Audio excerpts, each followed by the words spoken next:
There's no question in my mind that we have an epidemic of surgical births all around the world, in almost every country. I'm from the United States.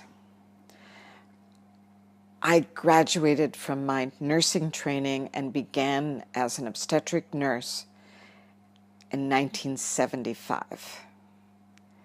The cesarean rate in the U.S. in 1975 was 5%.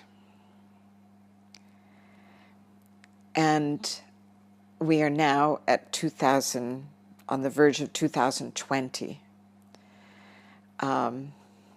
If I'm correct in my math, that's 45 years. So 45 years I've been watching the research. I've been looking at birth in hospitals. I stopped working in hospitals in around 1986, 87, after my children were born. And I literally said, I never want to go back into that environment. However, when I started teaching water birth, parto en agua, my main target of my workshops was always first to go where people were having their babies. And that was in the hospital. So I targeted nurse midwives first in the U.S. Their approach and their cesarean rates were much lower. In the 80s and 90s, we were still doing vaginal births after cesarean. And the primary cesarean rate, you have to look at both. The primary cesarean rate and the overall cesarean rate. And the primary cesarean birth rate for midwives in the U.S. has always been about half that of obstetricians. In the U.S., for every one midwife that is practicing today in 2020, we have 250 obstetricians. So if the primary cesarean rate, let's say for midwives, is 10%, then it gets tripled for obstetricians. There's so many reasons for that. As I travel around the world, I see the lowest cesarean rates in countries that use midwifery, autonomous midwifery, as the gatekeeper for pregnancy and birth. The countries that have midwives that are not autonomous, they do not practice independently. They are under the auspices of physicians. They support the women in labor. They might work in a prenatal clinic. They might be a lactation consultant and work postpartum. There's no continuity of care. And when it comes to the birth, the obstetrician comes in, delivers the baby, makes the calls, and said, oh, this labor has been taking way too long. We suggest a cesarean. Those countries have a segmentally higher rate than the countries where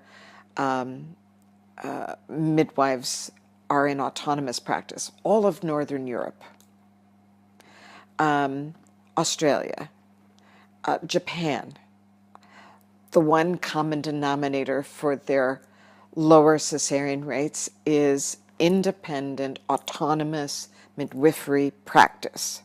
There's no question about that. The World Health Organization sees it, and I have seen this in every country. And then you get to the higher level of obstetricians only, no midwifery whatsoever, or midwifery has been taken away, dissolved, the schools were stopped, whatever type of education there was, it's no longer there. India has no midwifery education. And their cesarean rates skyrocketed in the last decade. Skyrocketed. I was in a hospital outside of Mumbai, and I asked the doctor, female physician, what's all this equipment in the room? And it looked like a space age center. And she said, oh, well, the parents require that. This is a private hospital, and they expect us to look very different. So we have to have all the gadgets and the resuscitation equipment. And I just asked her, I said, well, if you're not trusting birth, what's your primary cesarean rate? Because the two go hand in hand. And their primary cesarean rate at that hospital in Mumbai was 80%. 80.